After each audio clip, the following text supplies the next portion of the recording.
أعلن أطباء وممرضون مغاربة استعدادهم للمشاركة والانخراط الفوري للعمل في المستشفيات الميدانية في غزة وباقي الأراضي الفلسطينية، وإن هذا الإعلان يعكس التضامن والدعم الذي يقدمونه للشعب الفلسطيني في ظل الظروف الصعبة التي تمر بها المنطقة. تجدر الإشارة إلى أن أهمية التعاون والتضامن الدولي في مثل هذه الحالات لتقديم الرعاية الصحية والإغاثة الطبية للمحتاجين. يعكس هذا الدور الإنساني الذي تقدمه الكوادر الصحية المغربية قوة الترابط الإنساني الذي يتجاوز الحدود الجغرافية. التضامن الدولي في مجال الرعاية الصحية يساهم في تقدير الدعم للمناطق المتضررة ويعزز فعالية الاستجابة الطبية في ظل هذه الأوضاع الطارئة. وحملت الجامعة المغربية لقطاع الصحة الكيان الصهيوني مسؤولية أمن وسلامة النازحين والمرضى والأطقم الطبية والتمريضية والتقنية الإدارية والمسعفين بقطاع غزة، معتبرة أن أي وفاة داخل المستشفيات جريمة من جرائم الحرب. الجامعة المغربية لقطاع الصحة دعت في بيان وزارة الصحة والحماية الاجتماعية المغربية إلى التراجع عن مذكرة التفاهم لتعزيز التعاون في المجال الصحي مع الكيان الصهيوني، التي وقعها وزير الصحة المغربي مع وزير الصحة بالكيان الصهيوني يوم 16 حزيران يونيو 2023 من أجل تبادل الخبرات في مجال الابتكار الطبي والتكنولوجي. وقالت الكوادر الصحية المغربية التابعة للجامعة: نرفض أي تطبيع مع هذا الكيان المجرم الذي يدمر المستشفيات ويقتل أخواننا الأطباء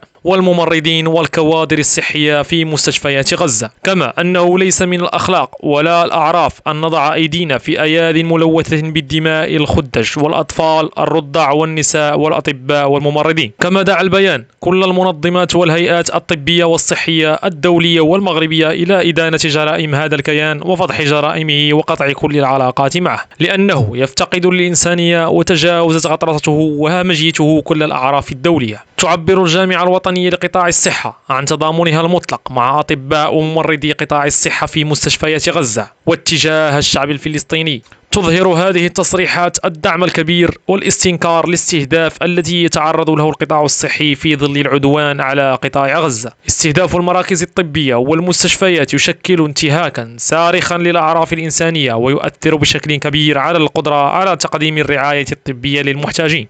تعزز هذه التصريحات الدعوة للتحرك الدولي لحماية المرافق الطبية وضمان توفير الخدمات الصحية للمرضى في ظل الظروف الصعبة. يظهر التضامن الدولي في مثل هذه اللحظات الحساسة أهمية التعاون الإنساني والجهود المشتركة لحماية الحياة وتقديم الدعم الضروري للمناطق المتضررة. وأدان المرصد الأورو متوسطي لحقوق الإنسان بشدة اقتحام جيش الاحتلال بتعزيزات عسكرية كبيرة مجمع الشفاء الطبي وتحويله إلى ثكنة عسكرية ومركز للاعتقال والتنكيل بالمرضى والنازحين، فضلا عن الأطقم الطبية. وأعرب في بيان عن موقعه الرسمي عن مخاوف من حدوث عمليات قتل وجرائم إعدام في ظل سماع إطلاق نار متقاطع داخل مجمع الشفاء، على الرغم من أن المجمع لم يشهد أي عمليات إطلاق نار سوى من القوات الصهيونية عند اقتحامه. وقال المرصد إن الجيش الإسرائيلي هو الطرف الوحيد المتحكم في المشهد داخل مجمع الشفاء الطبي في ظل حجب صوت مسؤولي وزارة الصحة عن الإعلام وعدم السماح لأي أطراف دولية ثالثة بما في ذلك المنظمات الأممية من التواجد، مما يثير شكوكا مسبقة على أي رواية ستصدر لاحقا. ونبه إلى أن المصدر ذاته بأن المزاعم بشأن استخدام مجمع الشفاء الطبي لأغراض عسكرية لا تحتاج إلى كل هذه الساعات الطويلة للتمشيط والمداهمة، وبالتالي فإن طول الفترة الزمنية التي يستغرقها الجيش داخل المجمع يثير مخاوف من أعداد مسرح لمشهد مصطنع. ولفت إلى أن الجيش الصهيوني تعمد على مدار أيام متتابعة تضخيم هدف اقتحام مجمع الشفاء لتصويره على أنه إنجاز عسكري وشحن جنوده بشكل مسبق من حجم التحريض على المجتمع لتهيئتهم على أنهم ذاهبون للسيطرة على موقع عسكري. وطالب المرصد الأورو متوسطي الجيش الصهيوني بمغادرة مجمع الشفاء فورا والوفاء بالتزاماته بموجب القانون الدولي الخاص بالحروب والنزاعات الذي يفرض على أطراف الصراع ضمان حماية العاملين في مجال الإغاثة والصحة ومرافقهم وعدم تقييد عملهم بأي شكل كان.